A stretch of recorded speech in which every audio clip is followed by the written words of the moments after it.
Let's talk about the importance of HBCU sports, right? Now,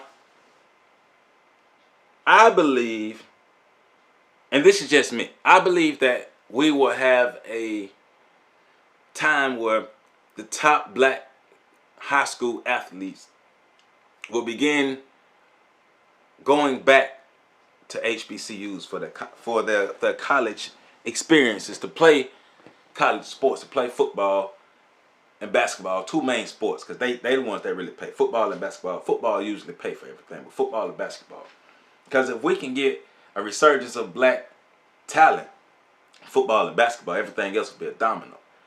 Because there's a mindset that I have to go to a PWI to get to the league. And you don't have to go to a PWI to get to the league. Charles Oakley, you heard me, Rick Mahorn, Earl the Pearl Monroe, Jerry Rice, Terrell Owens, Walter Payton. No,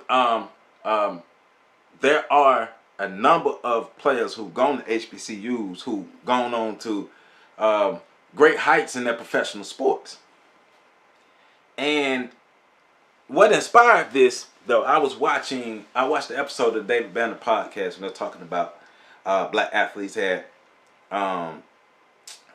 what's your boy? I can't believe I just forgot his name. Played for the Warriors. It was two people. What's your boy name? David West. Yeah, there you go. David West, former NBA player David West. And I don't remember the coach. I think it was Hampton's head coach. I think it's the head coach of Hampton. But they were on David Banner's podcast, and they were talking about HBCU sports, the importance of HBCU sports. But also David West was talking about the league that he started. And I talked about that last season, I believe, about the league that David West is starting. But what we need, though, and some of the things that they were talking about that I agreed with, so we need to disrupt this current landscape of NCAA sports, and especially with the tract of the top black talent just going to PWIs, because that the feeling is if I go to a PWI, I make it. If I go to an HBCU, I won't make it. Now, as of right now, we do know that PWIs have a lot more resources than the HBCUs, but one thing that helps that is all of this black talent going to these white schools and making these white schools money, right? And these white schools have no intentions of doing anything with that money to help the communities, because we could press HBCUs more about giving back to the community than we can to PWIs. Remember, the HBCUs most likely are in our communities, and the HBCUs thrive off us going there just as a whole. PWIs thrive off of black athletes going there, right? So we can redirect black athletes to HBCUs or other alternatives, because first of all, the NCAA is trash. These black athletes are making millions and millions and millions and millions and millions and millions of dollars for these white coaches who, like the other gentleman on David Banner podcast with David West, the coach, like he was saying, just think about in times of social upheaval, social unrest, or when things happen to black people specifically, these white coaches are silent.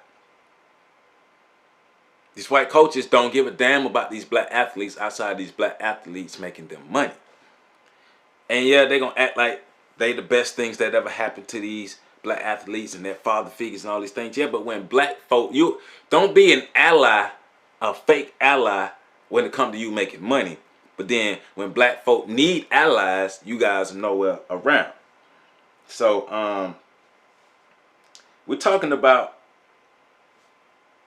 the rise and fall of HBCU sports, but also disrupting the system. So let me read you a little bit of this article I found.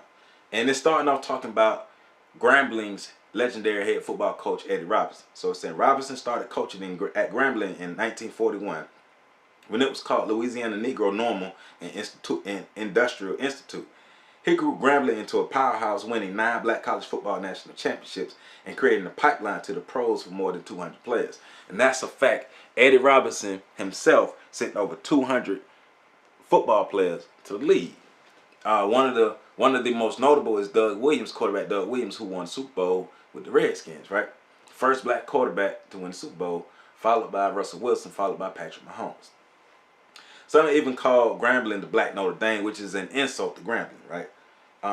Washington Post columnist Kevin Blackistone, one time for Kevin Blackistone, remember Sundays growing up in the 70s when there used to be a 1-hour block on television around 10 o'clock, and the first 30 minutes was all about Notre Dame football. Then the second 30 minutes was a show about Grambling football.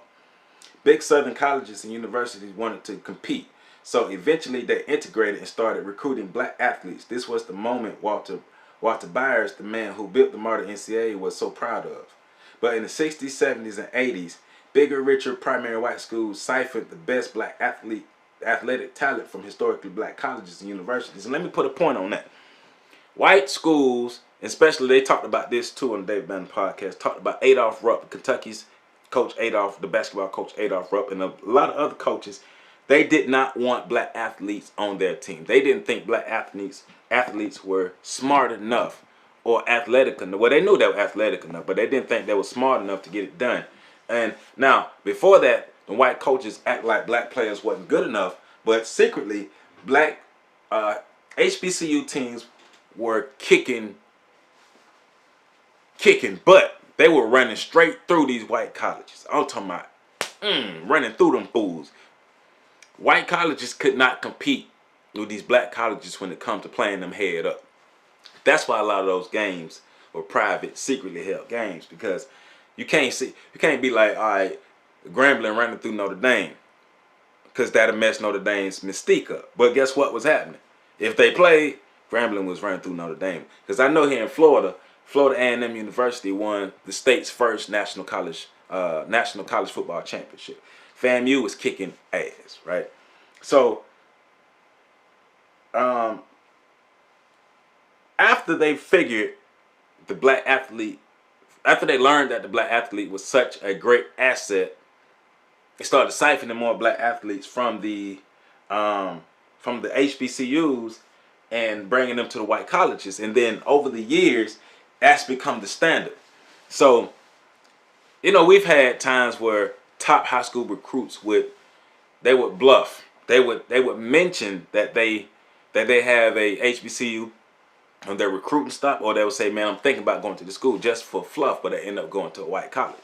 I believe, and I've said this before, I believe if we can get, let's say you got 22 or 34, however many, your top 150, whatever.